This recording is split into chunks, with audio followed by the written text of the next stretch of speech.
I'm not going to lie and claim I'm a perfect person. Hell, I'm probably not even a decent one. I used to party all the time, got involved in casual drug use, and obscene amounts of alcohol. It's not something I'm particularly proud of, but with no family and few friends left to worry about me, I figured why not. I didn't have any plans past high school, so I might as well just enjoy the little time I'd been given on this planet. However, with the illegality surrounding drugs, it means there is some risk getting a hold of it. Usually one has to get involved with sketchy people in strange places. Most of the time, the product is good. After all, the dealers need to keep their customers alive. Still, just getting caught or buying fake stuff was a risk I didn't bother dealing with. Thus, I eventually turned to the dark web. Imagine that, a place online where you can buy the best quality drugs with just a couple of clicks, and they send it directly to your address in a discreet package. It tends to be pretty safe, and people even rate the various pills, full on with forums to describe each individual experience. As time progressed, a few of the .onion sites would begin to vanish off the face of the internet. Maybe the dealers quit, or maybe the FBI shut them down. No one really knows. So without a steady supplier, I had to venture deeper into the dark web in search of a new place to hand me my weekly fix. I looked around on a few forums, but most of the posts were old, and a surprisingly large amount of the sites had been taken down. Of those that still remained up, most sold dubious, weak drugs. Eventually, my search landed me with a new recommendation. It was a place I'd never even heard about, but their product was fairly cheap. As if that wasn't good enough on its own, their site seemed exceptionally professional. It might sound stupid, but if a site presents itself with a good-looking design, there's a bigger likelihood that people blindly trust them.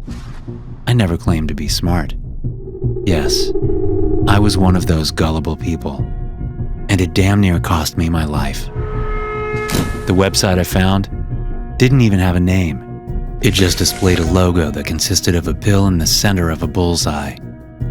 It only contained a single product, but it alone had hundreds of top-rated reviews, all praising it in various different languages. It didn't seem staged, and I truly believed they had been written by different people. With that, I decided to order a weekend package, which held 3 pills. It was the cheapest option based on the amount of pills, and I figured it would be worth a shot. As promised, the product arrived the next Friday, with an ample amount of time before the evening would even begin. I got ready for a night out on the town, and swallowed the first pill with half an hour to spare.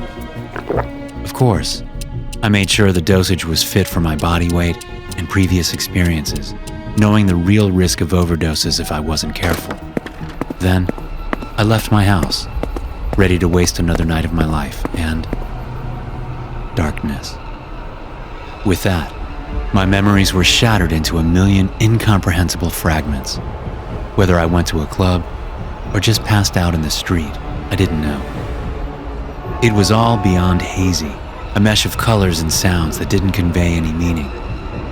It has stolen even my most basic cognitive functions. The next thing I remember is waking up on hard, rough wooden floorboards. I was soaked in my own vomit, but the utter confusion of where I was overrode my pain.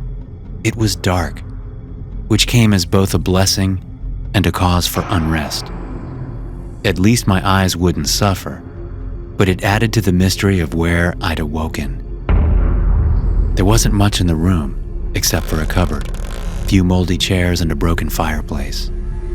The windows were partially boarded up and covered by dark curtains. On the floor lay 3 strangers I'd never seen before. 2 men, one significantly older than myself, and the other my own age, and a young woman looking slightly older than a teenager. I rolled over to push myself up, groaning as I realized just how much my body hurt. "Hey!" I tried to call out, but my voice was too hoarse to produce enough volume. Once I was finally able to push myself to my feet, I took a peek out the window. We were in a forest, and the little room we'd woken in looked like a hunting lodge. Whether I'd met these people during a party, or if I'd just stumbled into a drug den, I didn't know. Then the girl started groaning, finally regaining consciousness. She looked over at me in slight panic, clearly not recognizing who I was. Then she took a glance at her surroundings and shot to her feet in fear. "Where am I? Who are you?" I backed away from her a bit, giving her enough space to calm down. "Hey, calm down. I'm not going to hurt you. I'm Wilson. I just woke up here. I was wasted last night. I can't remember what happened." She thought about it for a moment, before realizing she couldn't recall anything from the previous night. I was just partying. I don't remember." "What's your name?" "Lisa." "All right, Lisa. Do you know where we are?" She shook her head. Her mind was as gone as my own. As we stood there trying to figure out what was going on, the oldest man started to wake up. He had salt and pepper hair, probably in his early 50s. I bent down to talk to him. But as he saw me standing above him, he grabbed my throat, rolled over and started choking me. "What the fuck are you doing in my house?" he yelled as he crushed my throat. The girl tried to shove him off, but she was too small compared to the massive man. Luckily, her effort distracted him enough for me to push him to the side, just giving me enough time to catch some air. "Stop," I coughed out. "I'm not trying to hurt you." The man quickly inspected his surroundings, immediately realizing his mistake. "Where am I?" he asked. "We don't know," I said, still out of breath. "Why did you attack me like that?" "I thought I was at home. I didn't even leave the house yesterday. What the fuck is going on?" He took a moment to gather his thoughts, rubbing the heavy sleep out of his eyes.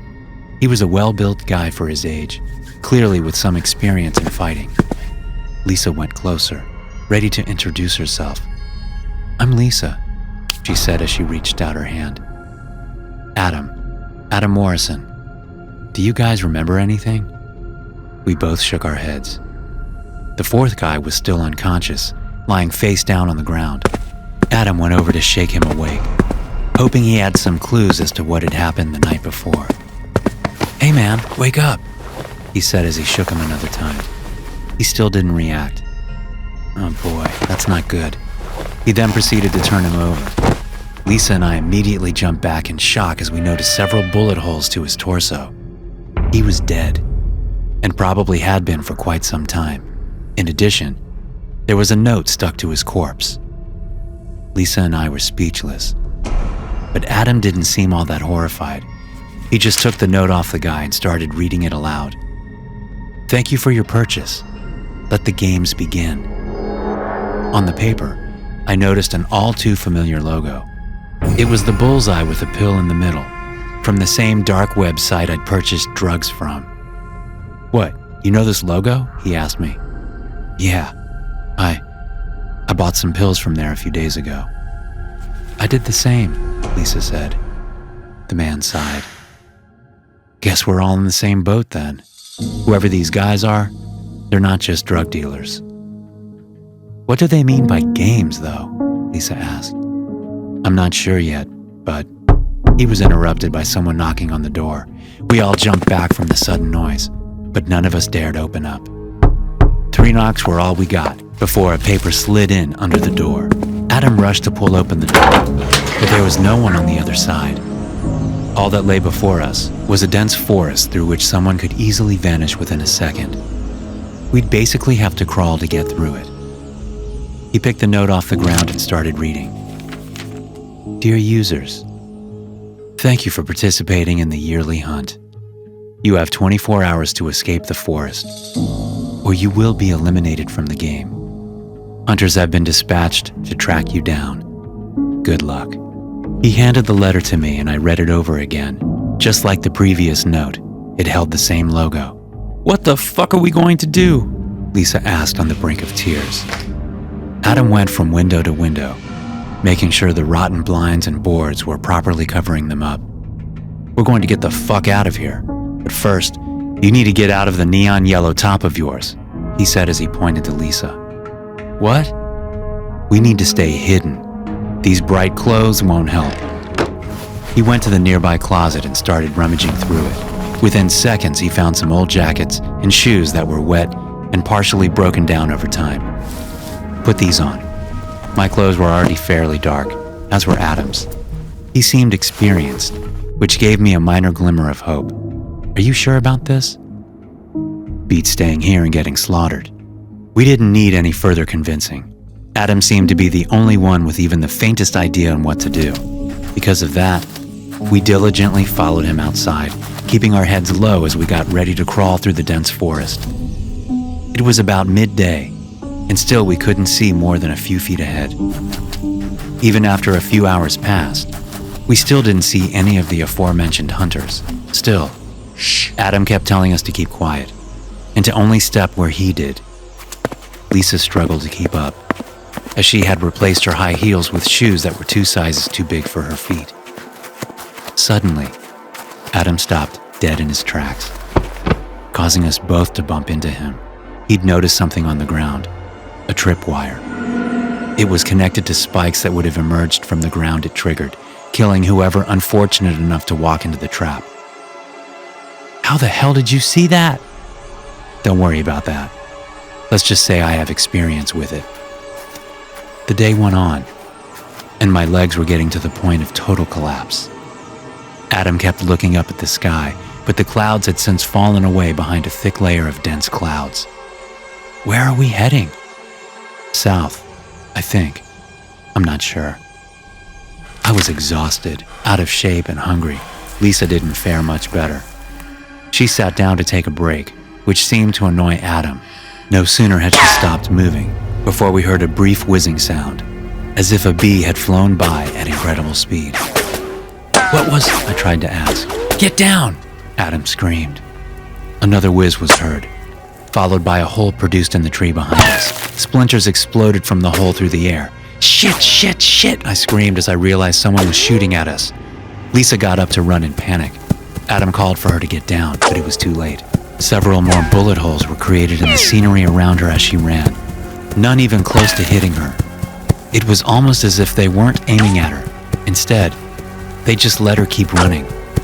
She didn't get far before running into a trap hole in the ground. There she fell about 4 feet onto several spikes sticking up from the ground. I didn't dare look down in the hole, but I heard her hopeless screams. We couldn't help her. Still, I instinctively wanted to get up and check on her, but Adam held me down. You want to die? He asked. Just stay close to me. We need to keep moving. We basically crawled away from the gunshots.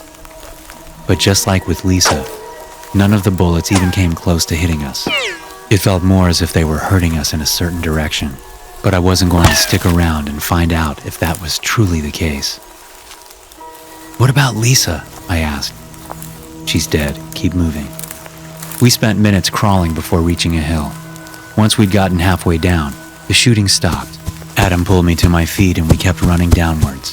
At the end of the slope, we finally found a clearing leading out of the forest. We got out! I almost screamed in victory. But then I noticed something in the tall grass. About a dozen darkly dressed men stood up, each wielding a rifle. They laughed at us as we retreated back into the forest. They didn't even raise their weapons. They just laughed and waved as we kept fleeing. One of them even gestured for us to keep running and held up 5 fingers to signify how much time we had left. We escaped from the open fields back into a forest constantly growing in density. There were no bullets flying by, but we both knew they'd follow us where we went. We needed to get out of the forest, but neither of us knew the way. Then we saw it, a mountain in the distance, only an hour's walk away. But the closer we got to the mountain, the darker it got. The clouds above were thickening, and the dense treetops blocked out every bit of light we could receive. Before long, it would start to rain, a prophecy foretold by the howling wind that accompanied us on our journey. In the dark, I kept stumbling over roots sticking up from the ground. I told Adam to wait, but he couldn't hear me over the howling wind. As I got back to my feet for the 3rd time, he was just gone. I kept wandering on alone, calling out for him. Then, I almost fell into a deep pit dug into the ground. Inside lay several dozen corpses in various stages of decay. Then it hit me that the hunters wanted us to go here. They needed us to see this pit so we could know what awaited us when we inevitably lost the game. "Adam!" I called out. But through the developing storm, he couldn't hear me. I just kept walking, watching as darkness overwhelmed my surroundings. I started to hear twigs breaking around me, something stalking me almost in absolute silence. Then something caught around my leg and I came crashing down to the ground. It was a tripwire, but no trap had been activated. I let out a mild sigh of relief when I heard someone call out for me. I looked to the side to find Adam nailed to a tree by the trap that had been activated. He'd tripped it before me, causing him to get impaled by metal spikes. He couldn't move. He was too wounded. "I found the exit, but I got careless," he groaned. "Oh, God," I said as I tried to pull the spikes out from his abdomen. It was a futile task. He was pretty much nailed to the tree. There was a cave in the wall behind me. Adam pointed to it with a trembling finger. "Just go," he let out in merely a whisper. With that, he let out his last breath and drifted off to eternal slumber. Without hesitating, I started running into the cave. Once inside, I had to rely on my other senses to get through. It was pitch black, but the draft produced meant that there had to be an opening on the other side. I felt my way along the walls as I heard footsteps behind me. I just kept going as fast as I could until I finally saw the light on the other end of the tunnel. Then I ran again, my lungs burning and my legs wobbly. I couldn't see any rain on the other side, but the storm might just be trapped on the other side of the mountain. There were footsteps following behind me, followed by chuckles that echoed through the cave. I had to keep going. I couldn't give up. Then I finally entered open space again, just in time for my legs to give in. I was out from the mountain, and in front of me laying nothing but empty, open fields. I tried to crawl, but I was too weak. I just turned around and saw 5 men in dark clothing come outside, each of them with a rifle. One of the men raised his weapon, ready to fire upon me. But one of the others stopped him. "Stop," he said. He found the way out of the forest. The hunt has ended. They chuckled again before returning into the cave. For them, it had just been a game. A hunt that they'd already gone through 100 times before. I was just a random victim that happened to purchase a drug off their website. It took me another 3 days to traverse the massive landscape and find the nearest town. But the hunters had at least let me live. Once home, I called the police, told them everything that I knew. Of course, the website had been removed by then, and I couldn't for the life of me find the forest they'd previously chased me through. Officially, no one has gone missing, because the people chosen for the hunt were people who wouldn't be missed, including me.